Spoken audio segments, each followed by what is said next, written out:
नमस्कार छात्रों, आज मैं आप सभी को जो MA सेकेंड सेमेस्टर के छात्र हैं, आज आप सभी छात्रों को मैं काव्य प्रयोजन के बारे में चर्चा करूंगा। आपका सेकेंड पेपर भारतीय काव्य शास्त्र है। भारतीय काव्य शास्त्र में काव्य प्रयोजन को लेकर जो बातें बताई गई हैं उस पर मैं चर्चा करने वाला।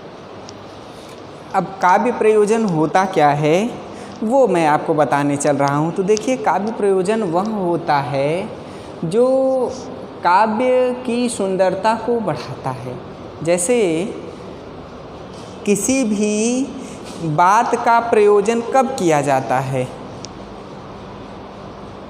प्रयोजन का अर्थ, सबसे पहले आप ये समझिए कि प्रयोजन का अर्थ क्या होगा?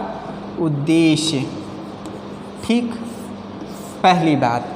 और दूसरी बात ये होगी कि यदि हम इसकी परिभाषा करना चाहें तो किसी भी कर्ता द्वारा किया गया कोई भी कार्य उस कार्य का प्रयोजन कहलाता है। जैसे मान लीजिए कि हम पढ़ते क्यों हैं, तो पढ़ाई का हमारे क्या प्रयोजन है? तो पढ़ाई का हमारे प्रयोजन है कि हम आगे सरकारी या प्राइवेट स्तर पर श्रेष्ठ बिंदुओं की प्राप्ति करना चाहते हैं।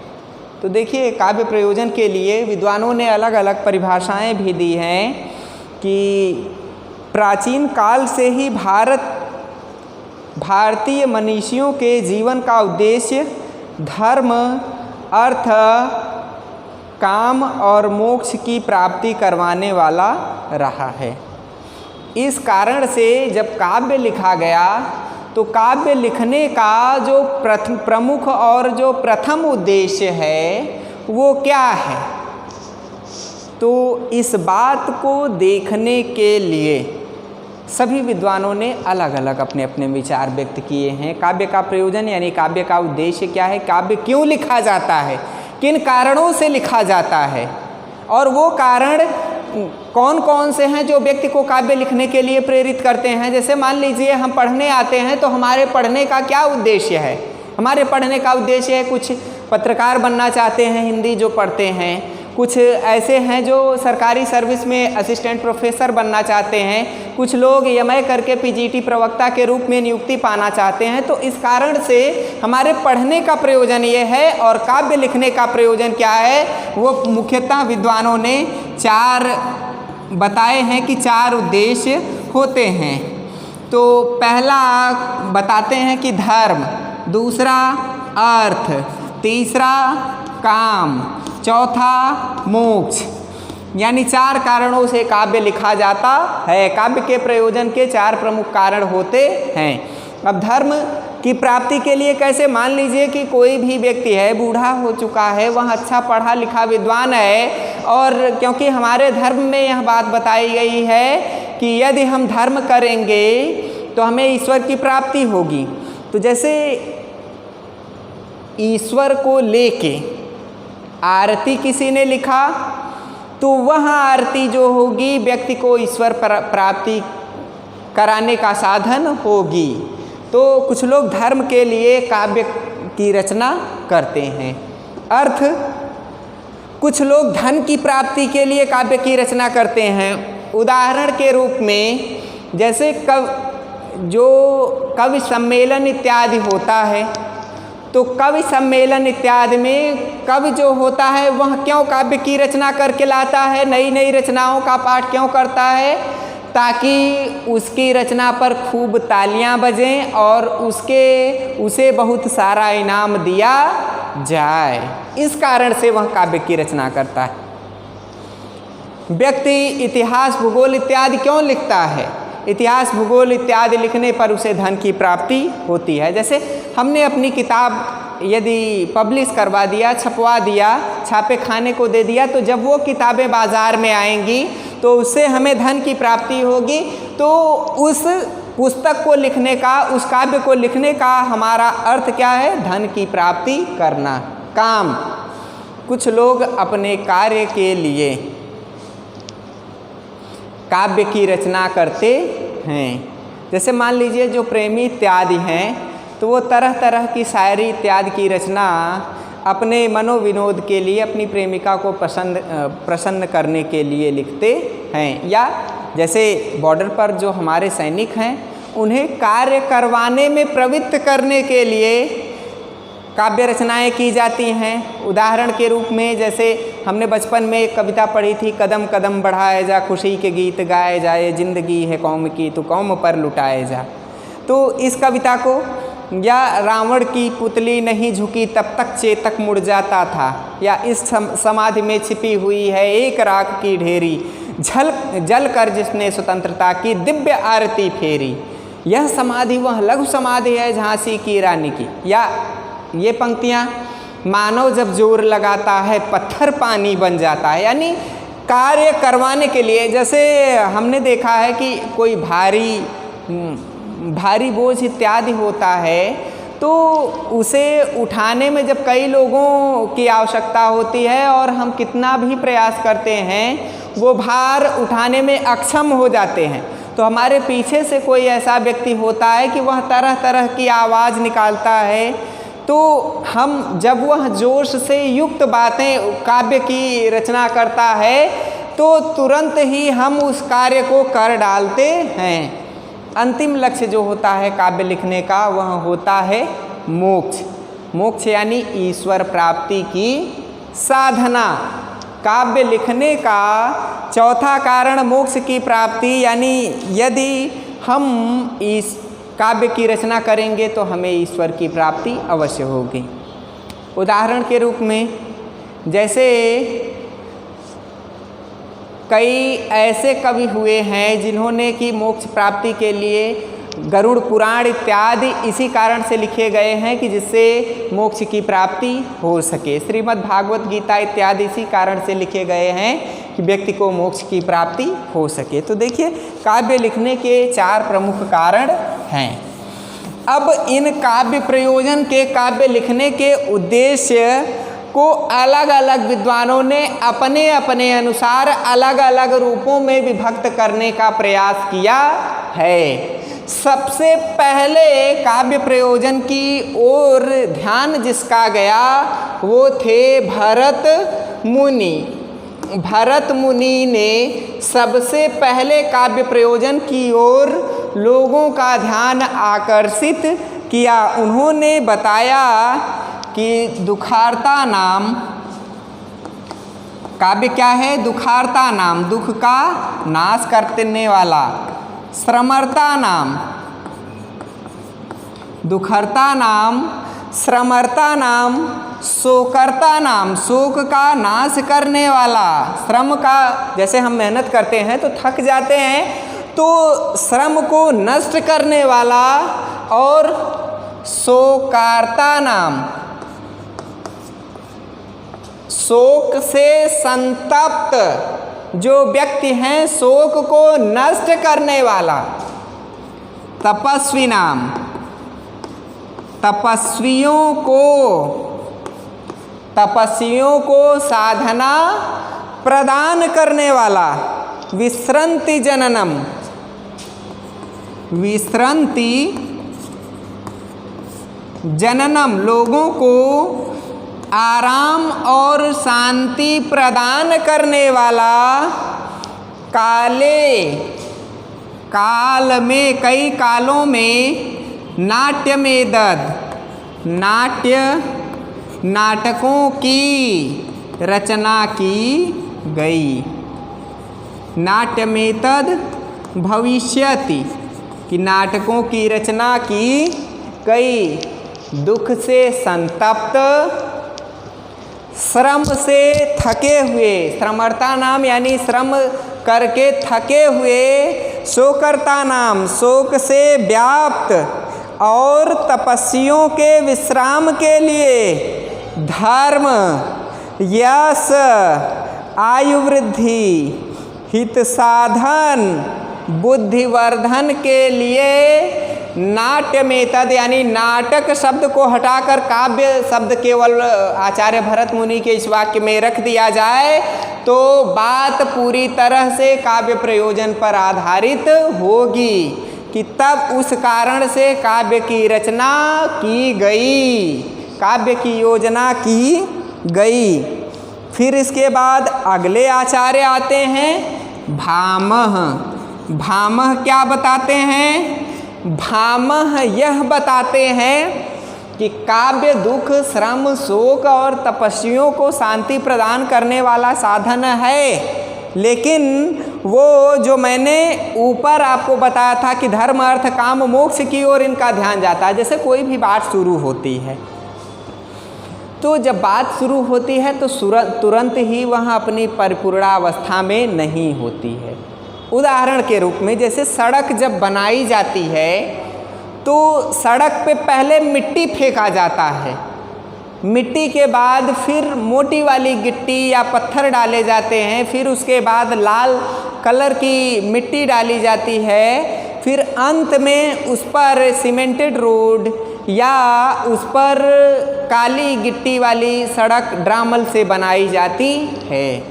उसी तरह से जब काव्य प्रयोजन की बात की जाने लगी तो पहली बार ही परिपूर्ण नहीं हो गया, लगातार सतत प्रयास किए गए।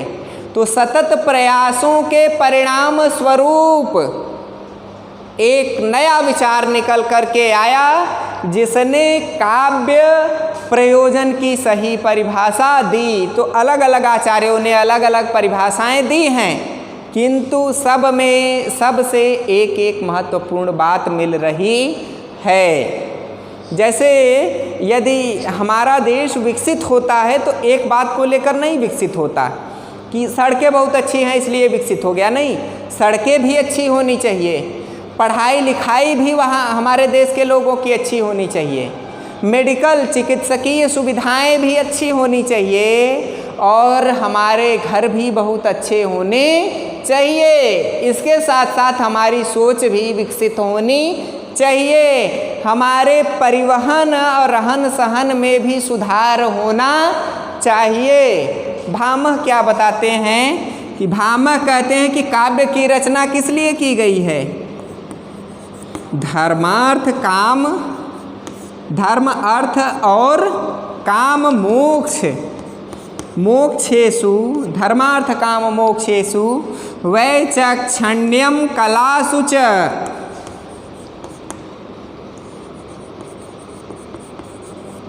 धर्म, अर्थ, काम और मोक्ष की प्राप्ति विविध कलाओं के माध्यम से जब प्राप्त की जाने लगे तो वह कलाएं करोति कीर्तिम प्रीतिम च, करोति कीर्तिम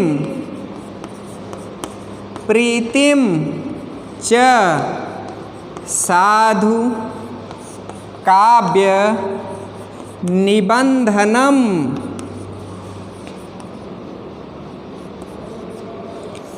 यानी धर्म, अर्थ, काम और मोक्ष की प्राप्ति ही काव्य का प्रयोजन है। साथ ही कलाओं में क्या हो? विलक्षणता विद्यमान हो। कीर्ति और प्रीति भी काव्य लिखने के महत्वपूर्ण कारण हो सकते हैं। देखिए यहाँ पर ये कहते हैं ऐसा कौन सा व्यक्ति नहीं है जो अपनी कीर्ति नहीं चाहता है। वो चाहता है कि मेरा नाम चारों तरफ फैलता रहे, मेरा नाम अधिक से अधिक लोग जाने। इस कारण से काव्य की रचना करता है, यश की प्राप्ति के लिए कि कीर्ति यानी नाम प्रसार के लिए, प्रीति उससे लोग प्रेम करें, इस कारण से काव्य की रचना की जाती है। ऐसा किसने कहा है? आचार्य भामह ने। फिर अगले आचार्य आते हैं, भामह के बाद आचार्य दंडी आते हैं। दंडी क्या कहते हैं? ये शब्द की महत्ता पर ध्यान देते हुए काव्य की परिभाषा देते हैं। ये कहते हैं दंडी कि इंधः तमः, तमः यानी अंधेरे में अंधा है, इंधः यानी ज्ञाप्त हो जाता है, इंधः तमः कृष्णम जायते, कृष्णम जायते हो जाएगा, भुवनत्रयम, भुवनत्रयम यानी कि यह तीनों लोक घनघोर, कृष्ण यानी घनघोर अंधेरे में व्याप्त हो जाएगा, घनघोर अंधेरे से व्याप्त हो जाएगा। यदि व्याप्त हो गया होता, यदि शब्दाहयम, यदि शब्द रूपी, शब्दाहयम शब्द रूपी ज्योति, शब्दाहयम ज्योतिरासन्न दीप्यते,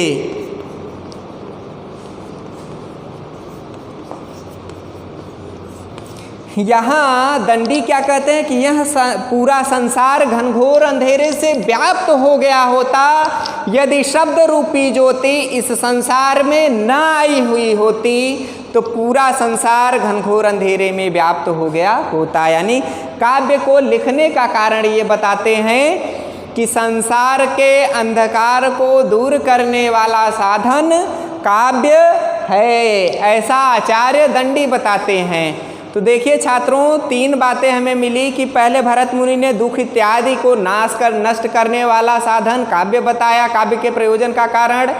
भामह ने धर्म अर्थ काम मोक्ष के साथ यश और नाम बढ़ाने के लिए काव्य की रचना बताई। दंडी ने शब्द रूपी ज्योति को लिखने का कारण संसार के घनघोर अंधेरे को दूर करने वाला बताया।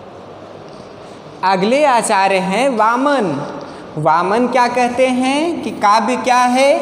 वो कहते हैं कि काव्य सददिष्टार्थ प्रीति कीर्ति हेतुत्वात्, काव्य क्या करता है? सददृष्टार्थ, सद यानी सच्चाई से देखने की दृष्टि देता है, और क्या कराता है? प्रीति, प्रेम करना, कीर्ति और नाम बढ़ाने का कार्य करता है। कि काव्य लिखने का सबसे प्रमुख कारण वामन कहते हैं कि वह काव्य लिखने का उद्देश्य कवि का यह होता है कि लोगों को सददृष्टि मिले, लोग कवि से प्रेम करें और उसका नाम पूरे संसार में फैलता चला जाए। यानी यहाँ इनकी बात यह है कि सुंदर काव्य जो होता है वह प्रीति और कीर्ति का पोषक होता है। वामन ने इस काव्य प्रयोजन की दो भेद काव्य प्रयोजन क्या किया है? पहला दृष्ट प्रयोजन, दूसरा अदिष्ट प्रयोजन।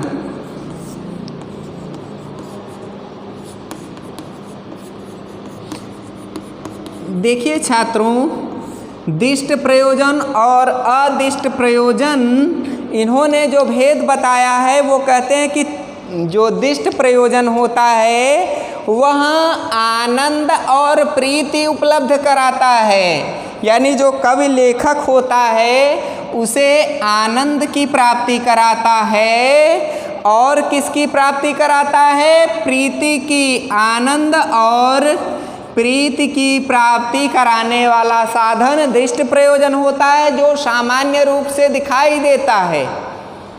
जैसे रामचरितमानस किसी ने पढ़ा तो रामचरितमानस को पढ़कर वह एक दूसरे से प्रसन्न चित्त रहेगा, उसके मन में यह भाव आएगा कि प्रत्येक व्यक्ति में ईश्वर है, यानी मैं भी ईश्वर का अंश हूँ और दूसरा भी व्यक्ति ईश्वर का अंश है, अतः मैं उसको कष्ट पहुँचाऊँगा तो मुझे भी कष्ट पहुँचेगा। यानी आपसी सद्भाव दृष्ट प्रयोजन के अंतर्गत वामन ने बताया है। अदृष्ट प्रयोजन के अंतर्गत इन्होंने बताया है कि यश और नाम प्राप्ति के लिए, यश और नाम प्राप्ति के लिए जिस ग्रंथ की रचना की गई हो वह अदृष्ट अंतर्गत आता है। कुछ कवि ऐसे होते हैं जो अपने नाम का प्रसार करने के लिए और अपना यश बढ़ाने के लिए काव्य की रचना करते हैं। ऐसा दिष्ट और अदिष्ट प्रयोजन के संदर्भ में आचार्य वामन ने बताया है। अब अगले आचार्य आते हैं आचार्य कुंतक। कुंतक क्या कहते हैं कि चतुर्वर्ग फल स्वाद, एक मिनट, आचार्य कुंतक का हम विचार लेंगे। कुंतक कहते हैं चतुर्वर्ग फल स्वाद, चतुर्वर्ग फल स्वाद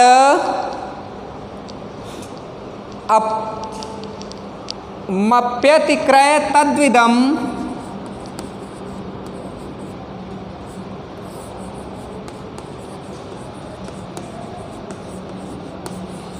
यानी यहाँ क्या है कि चतुर्वर्ग के फल का स्वाद प्राप्त करने के लिए क्रय द्विधम यानी दो बातों का क्रय कवि करता है।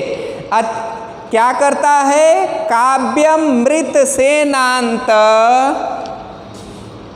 अब वह क्या दो चमत्कारों की प्राप्ति करता है? काव्य मृत सेनांत, काव्यमृत सेनांत चमत्कारो वितन्यते।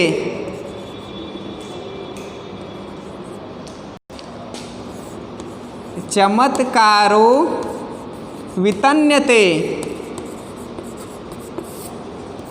यहाँ पर कुंतक ने यह कहा है कि चतुर्वर्ग फल स्वाद मप्यद क्रय तद्विदम काव्यमृत सेनांतस चमत्कारो वितन्यते, यानी यहाँ यह कह रहे हैं कि काव्य सहृदयों के हृदय में चतुर्वर्ग के फल का स्वाद प्राप्त कराने के लिए, यानी धर्म अर्थ और काम तथा मोक्ष का स्वाद प्राप्त कराने के लिए मम्यद क्रय तद्विदम दो बातों का क्रय कर लेता है, खरीद लेता है कि वह काव्य के अमृत को प्राप्त करे और चमत्कार की प्राप्ति करने के लिए व्यक्ति काव्य का निर्माण करता है। यह बात काव्य प्रयोजन के संदर्भ में कुंतक ने बतलाई है।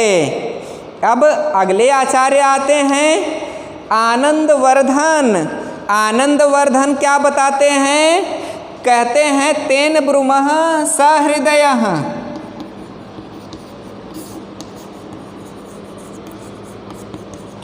तेन ब्रूमः सहृदयः, तेन ब्रूमः सहृदयः मनः प्रियते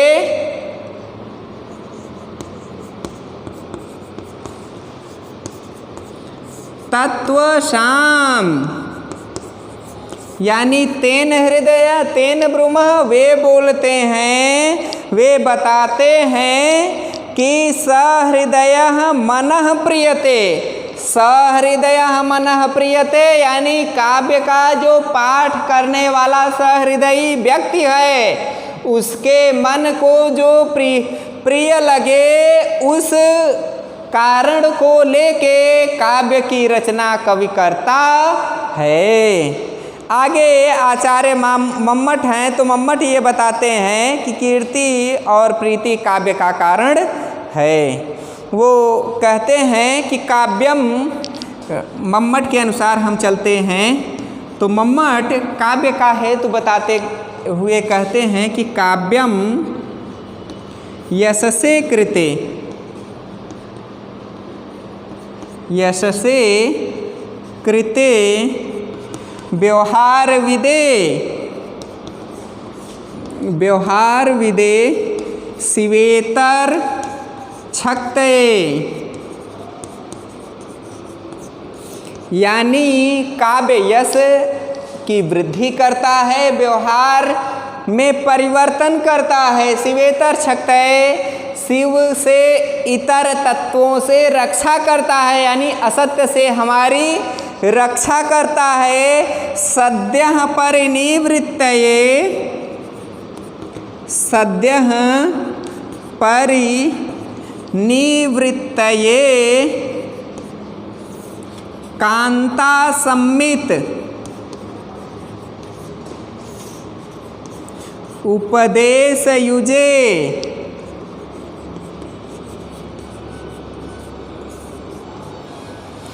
यहाँ मम्मट ये बताते हैं कि काव्य के 6 प्रयोजन हैं। क्या? यश से कृते, यश में वृद्धि करता है।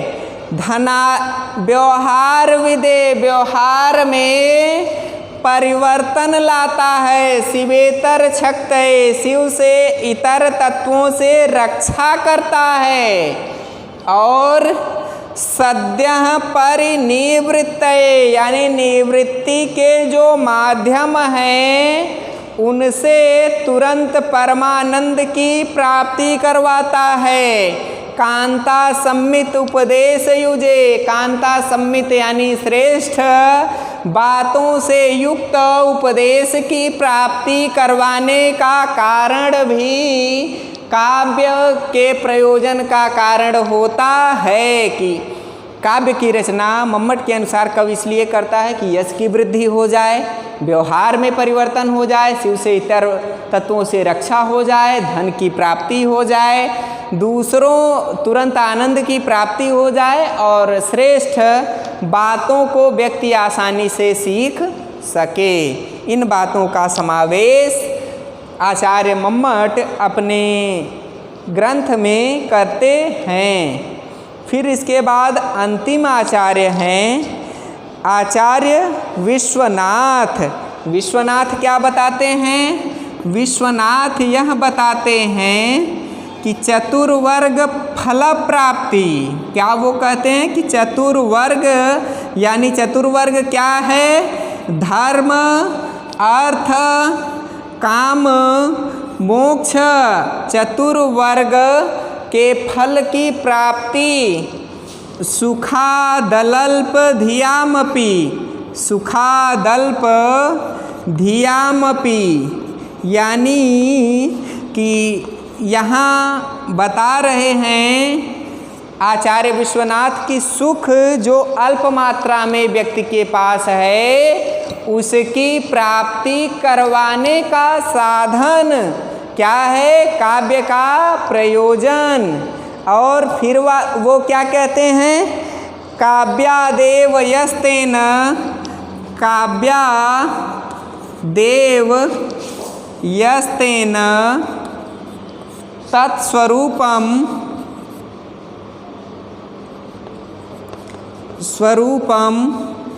निरूप्यते।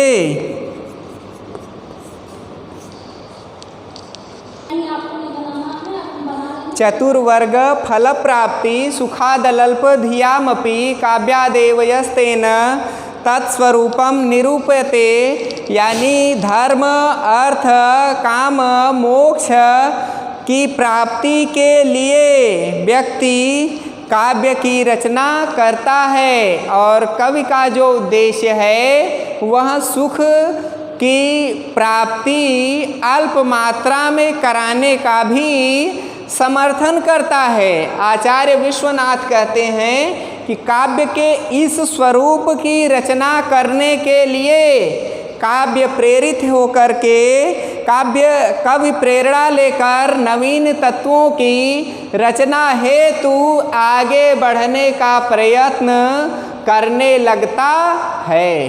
तो इस रूप में, इस उद्देश्य पर जब हम आते हैं, काव्य प्रयोजन के इन बिंदुओं की ओर जब हम पहुँचते हैं तो हमें यह बात प्राप्त होती है कि सभी आचार्यों ने अपने अपने अनुसार काव्य के प्रयोजन की चर्चा की है। जैसे आचार्य भरत मुनि थे तो उन्होंने दुख, शोक, श्रम इत्यादि के नाश के लिए काव्य की रचना का हेतु बताया है।